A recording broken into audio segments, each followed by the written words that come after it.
Hello everyone and welcome back into a brand new video. In today's tutorial guys, I'm going to show you how to collaborate with a team in Copilot Pages. This is an article by Microsoft support team, so let's get into it.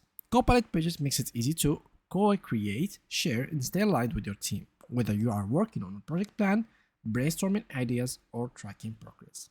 If you receive a link to a Copilot page or Microsoft Loop component, you can review content, add updates and collaborate in real time. So, how can we do that? First of all, you receive a link to a Copilot page. Use the link provided in an email, Teams, or another Microsoft 365 app to access the shared page. Make sure you sign in with your Microsoft 365 work or school account to view and interact with the page. Then you can review the content and make direct edits on the page. Your changes will be synchronized in real time for everyone, so if you change anything, everyone can see it. The same goes vice versa.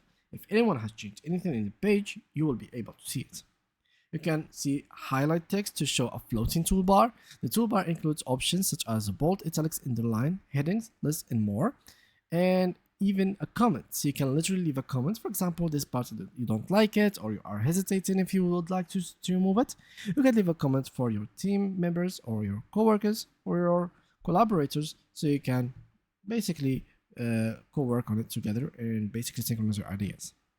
You can even select Ask Copilot to chat with Copilot about the contents of your page, then select the comment button to add a comment as I have mentioned. So as you can see, this is how you can basically see your chat on the page. For example, EA is for someone who's working. You can view the people who are opening the page and here where their cursor is at the moment.